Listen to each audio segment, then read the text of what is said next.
imagem da nossa mana Cris, e vamos avançar com a nossa temática, as nossas temáticas de hoje. Vamos para a atualidade social do país. Qual é a notícia que temos nesses dias que está a ferver de facto nas mentes dos angolanos? Uhum.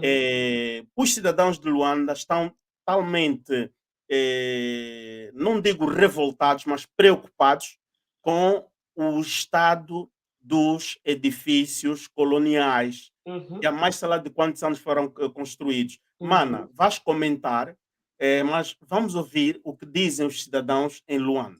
Ok. Este é trabalho mesmo da própria TPA e Hum. vamos usar então as imagens da TPA para ouvir o que é que os cidadãos disseram nas telecâmaras da TPA. Ok. Vamos lá. Yeah. Vivem inseguros por conta das fissuras em algumas partes do prédio que habitam. Não está muito bom porque os apartamentos têm muitas rachaduras, fissuras. Vivemos normalmente, mas também com aquele receio. Segundo o morador, outros edifícios na Rua dos Combatentes também podem estar na iminência de desabar por conta do mau estado de conservação que apresentam. Eu até já me preocupei por isso, mas não sei aonde vou explicar esse problema. Mas a maior parte dos prédios aqui dos combatentes tem esses problemas. Porque são prédios que têm por aí 60 anos e deviam fazer qualquer coisa. Uma realidade que pode ser constatada em várias zonas do casco urbano da cidade capital. No Baleizão, por exemplo, existem edifícios que, apesar de estarem abandonados, a qualquer momento podem ceder. Controlar da ponta da Bahia até ao fim, óbvio que você vai notar algumas falhas nos edifícios. Tem várias, é só ver ao nosso redor, tem várias ruínas, tem vários prédios não inacabados, prédios que já estão arruinados há muito tempo. A Baixa da cidade de Luanda é composta por edifícios, na sua maioria, construídos há dezenas de anos. Os moradores entendem que deveria haver manutenção periódica nos edifícios antigos para se evitar o pior. Tudo sem manutenção é óbvio que causa problema. Tem que haver alguma manutenção para que possamos ter um edifício bonito, né? O arquiteto Hélder José avança a necessidade de se fazer um levantamento sobre o estado de todos os edifícios antigos no país e pede aos moradores para que prestem maior atenção aos sinais de risco. O exercício de manutenção é muito mais profundo, é preciso efetivamente utilizar-se mecanismos de engenharia, colocar-se os laboratórios, principalmente aquele laboratório que nós já tivemos a funcionar e que era muito forte, o Laboratório de Engenharia de Angola, a exercer aquele papel que sempre teve de fazer o inventário técnico de muitos desses edifícios, principalmente aqueles que já dão alguns sinais, no sentido de se verificar se eles estão em condições ou não de poderem ser utilizados e se eventualmente não tiverem condições de ser utilizados, fazer-se o que se fez neste que se impediu que o pior acontecesse. O arquiteto Hélder José vai mais longe. Quando, por exemplo, o senhor jornalista compra uma viatura, né? Se comprar uma viatura, a cada 5 quilómetros vai fazer manutenção, né? Troca os óleos, enfim, troca os calços dos travões, portanto, faz um conjunto de operações que lhe permitem garantir que o veículo perdure por um período muito longo. O mesmo acontece com os edifícios. Os edifícios também têm este mecanismo, ou seja, precisa, por ciclos de tempo, que se faça a avaliação e que se verifique ali onde começar a acontecer alguns sinais, estabelecerem-se medidas de correção para que esta situação não se torne depois numa anomalia mais grave. Edifícios antigos em Luanda devem merecer intervenção para se evitar tragédias. Edifícios devem, para se evitar tragédias. Minha mana, qual é a tua opinião depois de vermos esse trabalho, as pessoas, vimos os escombros aí da cidade de Luanda, o prédio que caiu, acredito que acompanhaste, não sei se tinhas um familiar que vivia naquele prédio. Minha mana, os prédios de Luanda. Olha, eu falava sobre isso ontem e vi muita gente dizer: mas as pessoas também são irresponsáveis, não tinham que lá voltar, o prédio já estava interditado e não sei o que mais, e não sei o que mais. É assim, esses prédios que nós temos em Luanda têm mais de 60, 70 anos. E todo e qualquer edifício, num espaço cíclico, precisa de manutenção. Você não vai erguer um edifício de não sei quantos andares se você não faz manutenção. E os edifícios antigos em Luanda, taxativamente todos, não vamos aqui nos enganar, à exceção talvez dos ministérios, mas todos não têm nenhum tipo de manutenção. Não têm. Percebes? Nenhum tipo de manutenção. Naturalmente, que o estado avançado dos anos vai degradando a estrutura do prédio. Esses prédios antigos, que nunca sofreram nenhum tipo de manutenção, nenhum, não é nem para ir fazer uma radiografia não. É para desalojarem essas pessoas, realocá-los em lugares diferentes e começar a implodir esses prédios e erguer prédios novos. Não tem outra solução, não vale a pena inventar. Por quê? Porque o estado avançado de degradação desses edifícios é tão grande, mas é tão grande que só ir fazer uma manutenção, um reparo aqui, não é suficiente. Sem falar que as pessoas colocam em cima do prédio, constrói mais um andar, coloca mais não sei o quê, aumenta o peso do prédio, e tudo isso são consequências graves que a gente vai ver no final, é o que aconteceu. Por exemplo, esse edifício, vou falar particularmente do edifício que caiu. Eu vi um áudio, recebi, hoje em dia todos partilham tudo. Alguém dizia, Sodré não fala à toa, o governo, na pessoa do administrador da Engombota, esteve lá, avisou o povo, avisou não sei o quê. Meu irmão, não é avisar. Há 6 meses atrás, quando o governo foi para lá, era tirar as pessoas do prédio. Mas eles não querem sair. Por lei, o governo estaria coberto. Força as pessoas a sair, porque o risco é eminente. Entendes? Então, não é ir avisar, porque você não sabe se aquelas pessoas têm sítio para ir. O governo tinha que pegar, em países sérios, o que iria acontecer? O governo federal, o governo central, iria alocar recursos para a realocação dessas pessoas. Né? Fazer uma radiografia geral de todos os prédios que estivessem na mesma condição. Chamar empresas especializadas e implodir esses edifícios. Não é ir visitar e avisar 6 meses, depois 3 meses foi mais lá avisar. Não é avisar. Quando eles foram lá a primeira vez, é tirar as pessoas de lá. Não fizeram isso. Foram avisar, esperando que as pessoas resolvessem isso por si mesmas. Por si mesmo. Olha só, a propósito disso, estávamos a refletir isso ontem aqui numa manchete que fizemos mesmo por causa desse assunto e estivemos a analisar, em off também estava a falar com outro mano. Se tu vês nas imagens antes do prédio cair, os bombeiros foram lá, colocaram a fita, fizeram um triângulo só nos pilares que tinham fissuras. Mas aquilo que tu estás a fazer? Ok. Depois quando eu falo, porque estou a criticar, não estou a criticar, são coisas que a gente vê que podem ser facilmente resolvidas e não são. É assim, o trabalho era tirar aquelas pessoas de lá 6 meses atrás. E não é ir tirar as pessoas a correr, como fizeram na quarta-feira, naturalmente. As pessoas a saírem a correr. Esquecem-se de coisas importantes. Agora, porque encontramos uma soma de 100 e tal milhões de kwanza. Aquela pessoa quer o seu dinheiro. O outro foi buscar papel, documento e não sei o quê. Por quê? Porque saíram a correr. Se tivessem tirado as pessoas há 6 meses, há 3 meses, com calma, ninguém esquecia nada. E ninguém teria necessidade de voltar lá. Estás a perceber? De voltar Quando lá. tirassem aquelas Uhum. pessoas, chamam as empresas especializadas em construção, isolem tanto o prédio que caiu, como o que está ao lado, que também está na mesma condição e está a correr o mesmo risco. E era para implodir esses prédios. Não é esperar o edifício desabar, é implodir.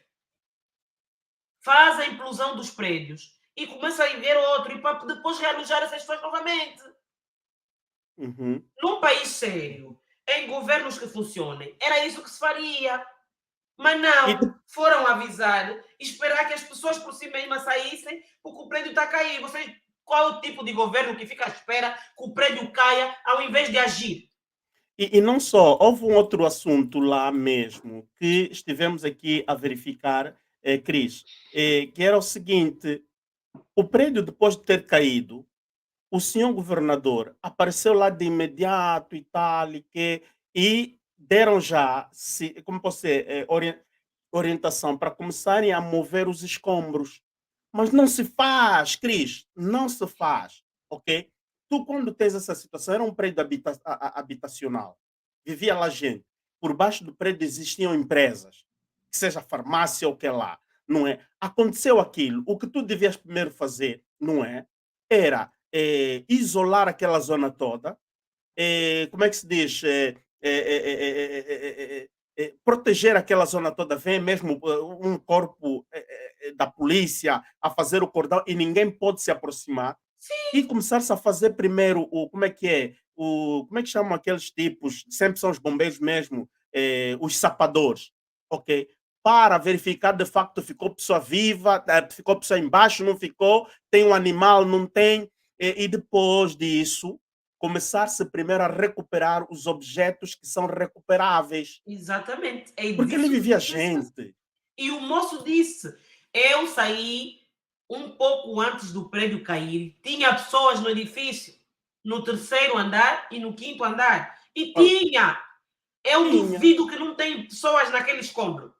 Aham, aham. Um minuto antes do prédio cair, todo mundo viu o vídeo da rapariga que saiu a correr com o bebê no colo. Sim. Ela não estava sozinha, o marido dela ficou lá dentro, não conseguiu Uhum. sair.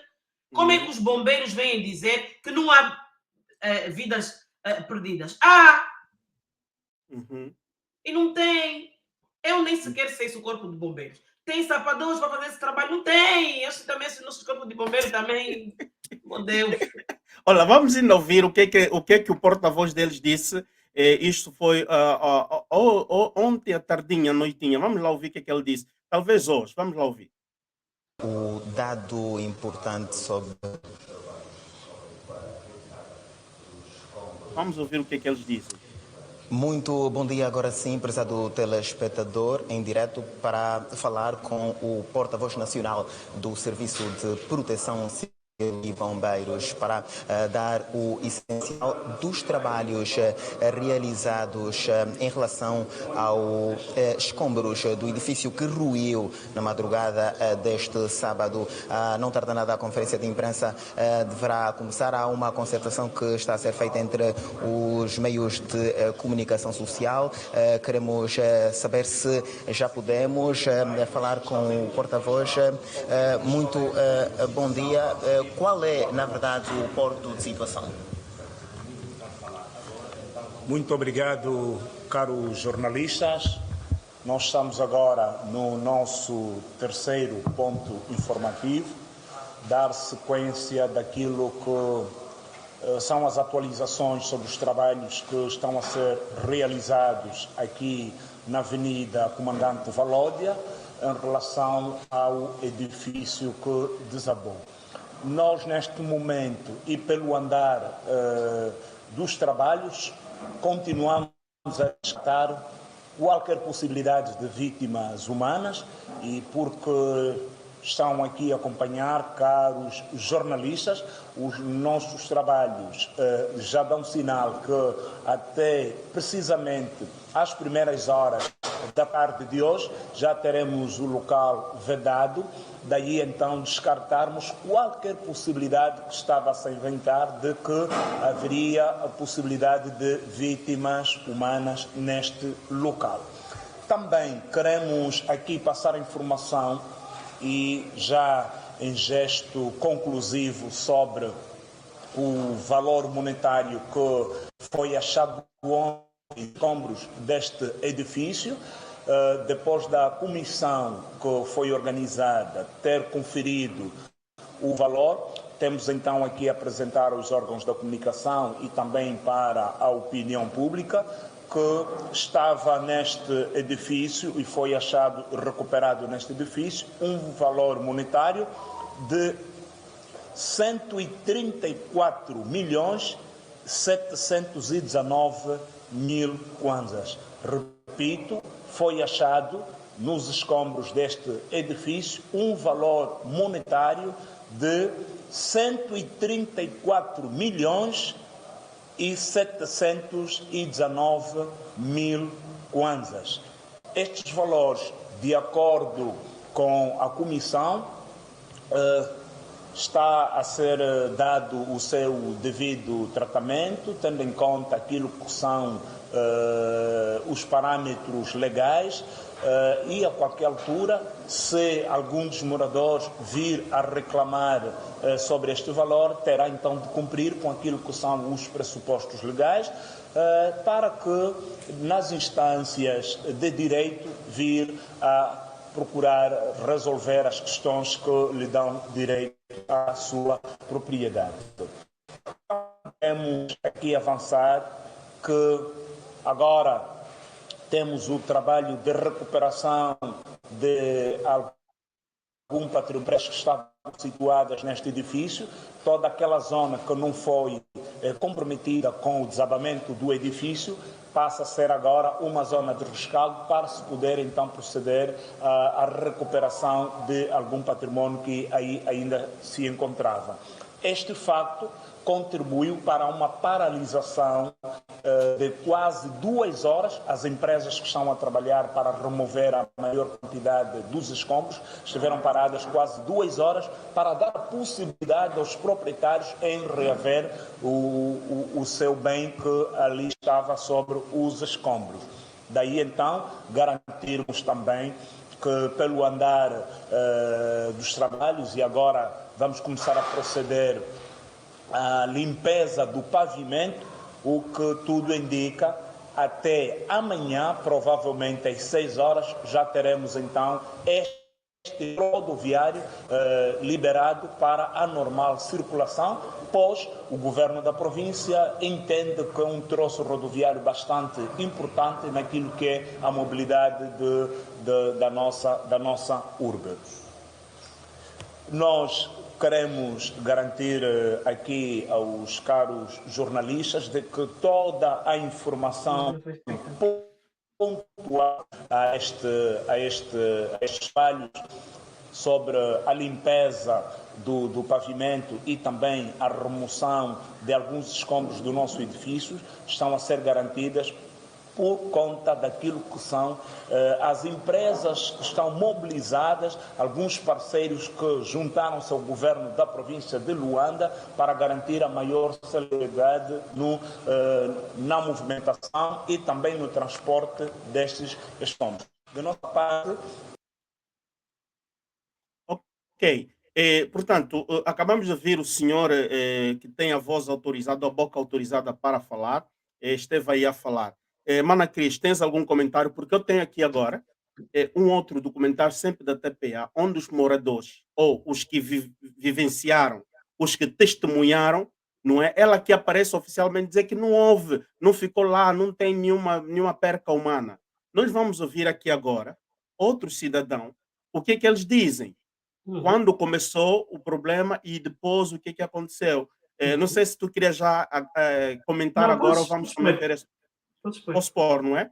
Ok, vamos então para esse outro material e vamos prova aqui dos novos com que aquilo que diz a boca autorizada para falar sobre essa matéria, e sobre o assunto, sim, sobre o que aconteceu de fato. Vamos lá, está aí a chegar.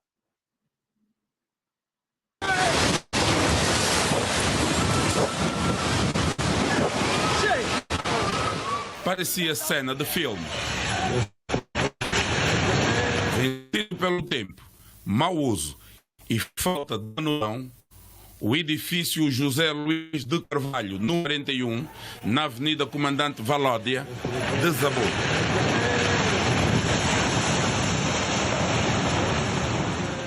Há relatos não confirmados que existem entre 2 a 3 pessoas debaixo dos escombros. Foram vistas a entrar no edifício antes da tragédia, mas já não foram vistas a sair. Temos relatos de alguns moradores que afirmam que um outro companheiro estava no edifício a procurar remover algumas situações na altura que se deu a queda do mesmo. O impacto do desabamento e os escombros do prédio, que veio por terra, afetou também a estrutura do edifício ao lado. Fala-se no local que nos escombros estão várias viaturas, entre as quais 2 top de gama. Os seguranças das empresas ao redor e moradores assistiram como tudo começou. Bom, isto começou ontem a partir das 14 horas, quando o primeiro pilar rebentou. E depois o que é que aconteceu depois de rebentar o primeiro pilar? Depois de rebentar o primeiro pilar, rebentou o 6º pilar. Depois daí parou. Quando bateu 18 horas, caiu uma pedra muito grande. Depois, 19 horas para 20 horas, caiu mais uma. Depois, lá para 2 horas, 2 jovens subiram. Até nós até tentamos impedi-los para poder que não pudessem subir. Mesmo assim, quando subiram. Como eles subiram, não demorou, o prédio começou a desabar. Desde a manhã começou a mexer com os pilares.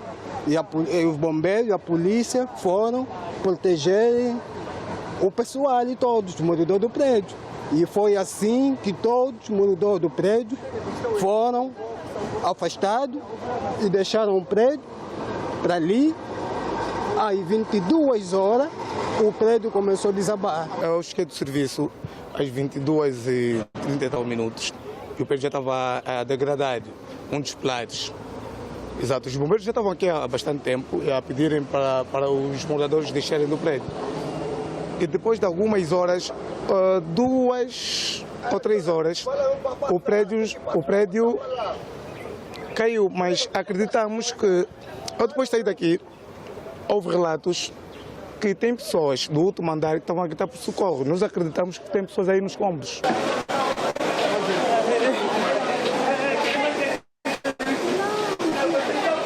A vizinhança está agastada e atribui culpa do infausto acontecimento à empresa ENSA, tida como a proprietária do imóvel. Como é que a ENSA vai vender uns prédios com pós lá dentro ao Funinvest? Nós não somos tidos nem achados. Nós só servimos para pagar as rendas. O nosso prédio, se está como está, graças a nós tiramos os tanques de água, tiramos os geradores do prédio. Está cheio de fissuras. O engenheiro de construção civil falou das possíveis causas que estarão na base do desabamento e que medidas poderão ser tomadas para outros edifícios que se encontram no mesmo estado de conservação. Recebemos uma resposta do proprietário que haviam feito um trabalho juntamente com alguns técnicos da DAR que podiam suportar as cargas com alguns perfis metálicos, mas nós aconselhamos que não era o ideal, porque a estrutura estava ao seu tempo limite último de utilização. E sendo isso, outro problema que constatamos é mesmo a falta de manutenção. Quando o edifício é muito velho, neste caso devia de fazer a descarga pelo menos de 2 andares de um para reduzirmos as cargas do edifício. É uma questão.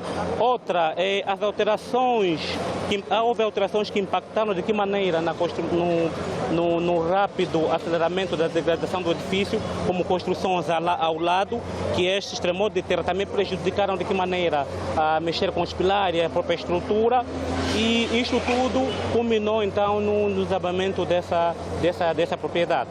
O ministro de Estado e chefe da Casa Militar do Presidente da República acompanhou de perto os trabalhos de remoção dos escombros, tendo como prioridade salvar possíveis vítimas soterradas no local. Mais de 250 ativos dos serviços de proteção civil e bombeiros trabalham na operação de resgate. Vários meios pesados de empresas públicas e privadas de construção foram mobilizadas. O governador de Luanda conduziu pessoalmente a operação. Dados preliminares do Serviço de Proteção Civil e Bombeiros apontam que efetivamente este prédio que está ao lado também corre o risco de desabamento, porque duas das suas estruturas já desabaram. Edilson Pedro, Miguel Domingos, TPA.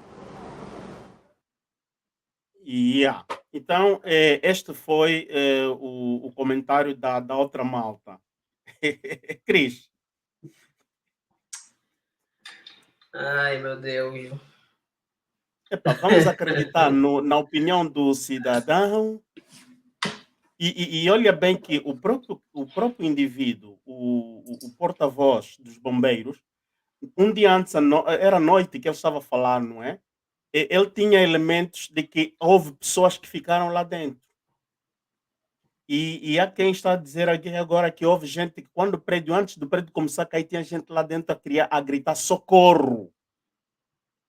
Agora, vamos acreditar no que disse o senhor ou não? E outra, o dia a seguir, eles com urgência mandaram limpar aquilo, mas se faz? Não. Eu não sou entendida na matéria, não sou uma expert, mas não é assim que se faz. Pelo menos não é o que a gente vê nos outros países a nível do mundo quando situações do gênero acontecem. Primeiro é, como tu disseste bem, enviar os sapadores para se garantir que não há pessoas ali. E não é o que eles fizeram, eles estão a remover escombros, sem se certificarem de que de facto há pessoas ali.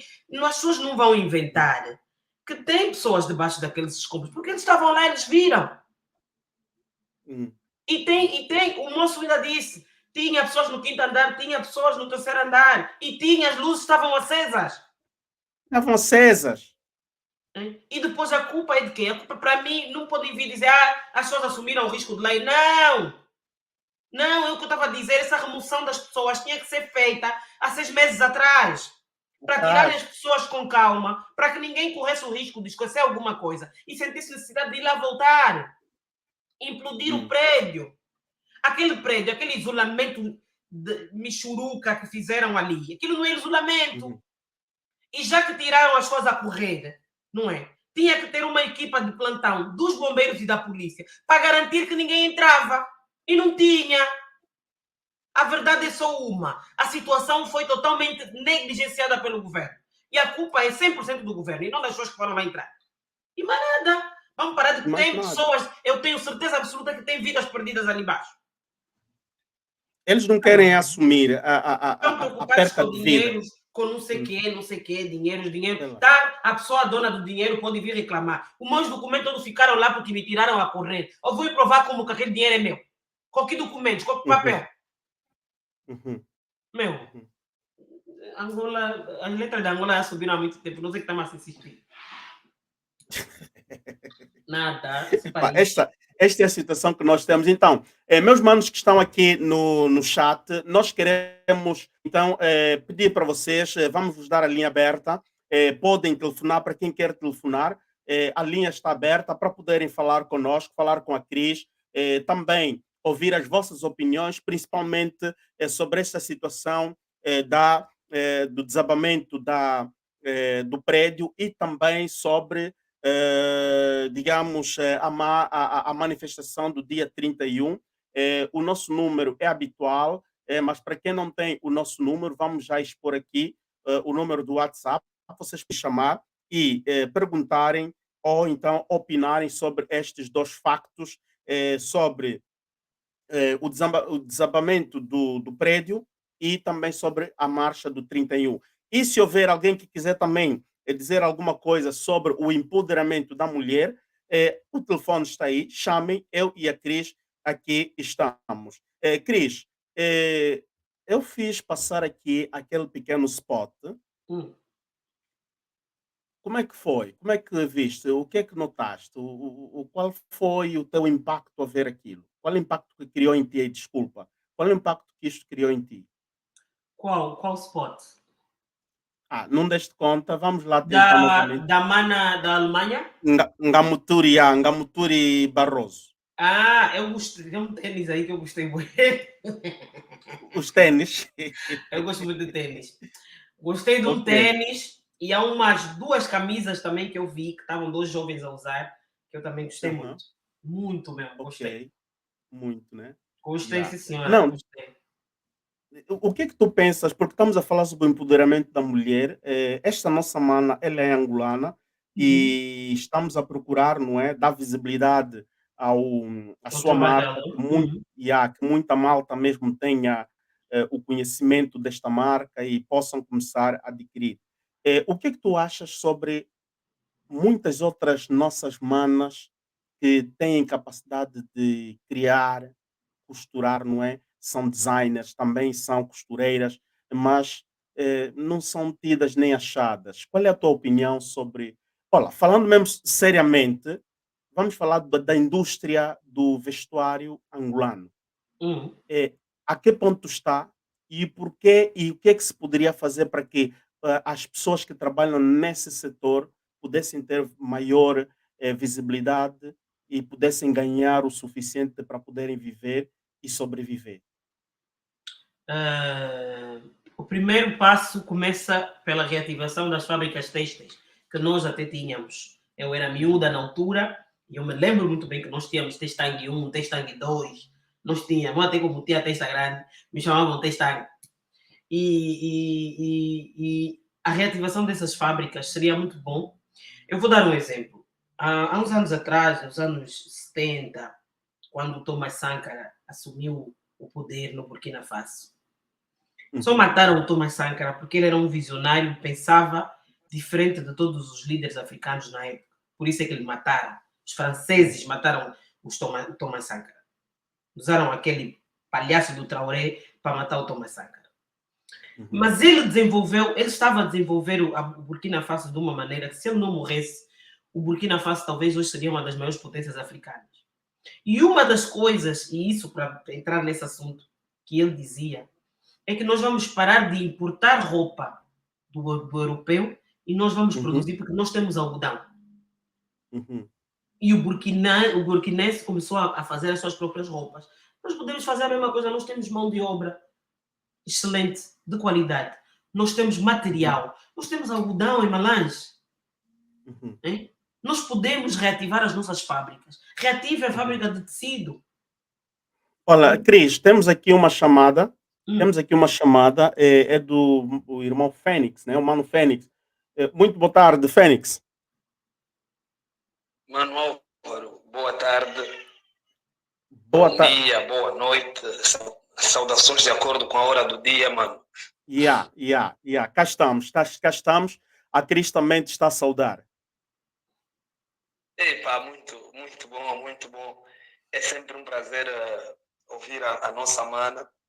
Estava a lhe ouvir, né? A nossa mana Testang, né?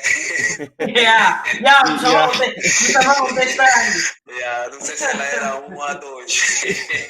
Olha, nem eu sei. Eu estou a acompanhar o programa, tá? Muitas saudades. Infelizmente, estou sem telemóvel já há algum tempo e tem me dificultado participar ativamente.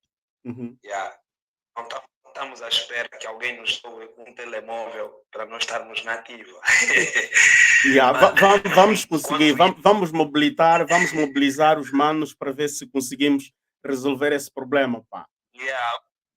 Não, um telemóvel, mano. Preciso de uma doação de um telemóvel. Enquanto isso, empresto sempre o da esposa, que também é empoderada, né? Assim, quem empresta telemóvel, mulher que empresta telemóvel no marido dela para entrar no YouTube, não é empoderada, parece. Epá, aqui estamos, isso é prova de que as mulheres nos trazem sempre soluções, mano. Não vale a pena. Nós, os homens, temos que começar a admitir, que elas têm mesmo power, mano. É verdade, é verdade. Não há dúvidas, não há dúvidas.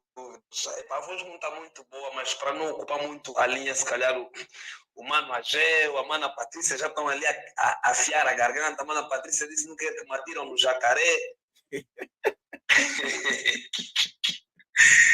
Mano, vou começar a parabenizar novamente a mana Cris, né, com comentários sempre assertivos, porque de facto, mesmo não estando aqui na banda como nós, mas tem estado a acompanhar de forma regular o que se passa aqui na banda. Isso é extremamente fundamental. Mano, sobre o desabamento que nós tivemos ali do edifício, começo por esse assunto, né? Eu penso que aqui houve uma negligência por parte de quem de direito, no caso, não é, o próprio governo provincial, com a sua estrutura toda. Houve aqui uma negligência muito, muito grave, porque já havia tido várias denúncias, né, por parte dos moradores sobre aquele edifício.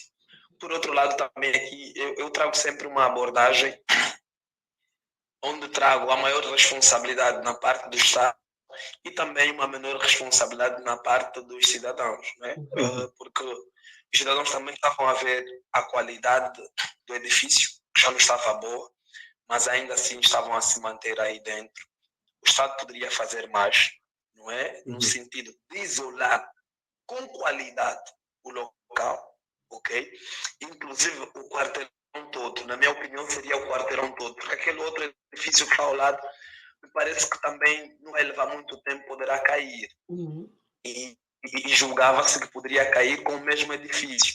Então, na minha opinião, deveria se isolar aquele quarteirão todo, ok?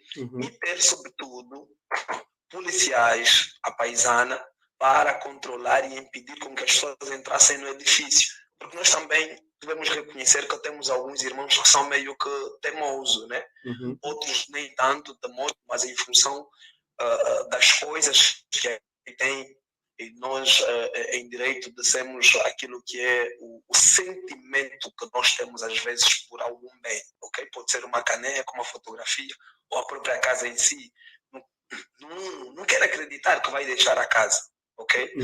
E às vezes ainda vai para ali. Então seria encerrar as entradas todas as possíveis entradas e saídas deviam ser todas bem trancadas com sinais de proibição, ok? Isolar devidamente o perímetro todo e ter polícias ali à paisana para o melhor controle. Porque se nós conseguirmos meter policiais para fazerem trabalhos que às vezes nem precisamos ter policiais aí, né? O nosso governo mete, então por que numa situação dessa não temos policiais ali a tomar conta do perímetro? Porque bem vida está consagrado na Constituição, que é o bem que mais é protegido a nível da nossa sociedade. Ok? Então eu penso que aqui há mesmo uma nota negativa por parte de quem de direito, no caso os nossos, o governo provincial de Luanda, que já estava a ver essa situação e nada fez de forma pontual. Não é? E depois estamos agora com esse disse que não disse. Eu, inclusive, nos vídeos que eu tive a verificar, né, tinha pessoas a dizer que, uma jovem a dizer que a minha mãe está aí. Sim, também vi. Okay? Também vi. E se aquela senhora, aquela jovem estava a dizer a minha mãe está ali, eu vi uma menina sair com um bebê dentro daquele edifício. E se aquela menina estava a sair do edifício com um bebê, provavelmente aí tinha mais pessoas. Né? E pode-se dar o caso, até, Mano Álvaro, podem dizer, não tinha pessoas e tal, o que eu duvido muito. Por quê? Porque os edifícios aqui na nossa cidade capital podem ficar desabitados com os donos, né, da casa, mas os mendigos, os sem-tetos e outros mais, geralmente utilizam esses locais para se refugiar, para dormir, para se drogar e outras coisas mais. E não deixam de ser cidadãos. Estás a ver? Também estavam ali, provavelmente estavam ali, pode não ser os donos da casa. E depois tem essa questão de somas avultadas de dinheiro que está a se levantar ali. Isso também é um outro dilema que se calhar uma nova pode trazer aí no Bem Haja uma temática só a falar dessas somas avultadas. Quem que tinha essas somas avultadas ali? Né? Qual é o dono? E se calhar o dono nem vai conseguir mais vir dizer que sou o dono, porque também vão lhe pedir para justificar em função da suposta quantia. Tá vendo? Então ele se calhar também é fezada. Se é alguém que amava a massa, mano, então para ele é fezada. Pronto. Mano, ele não vai conseguir mesmo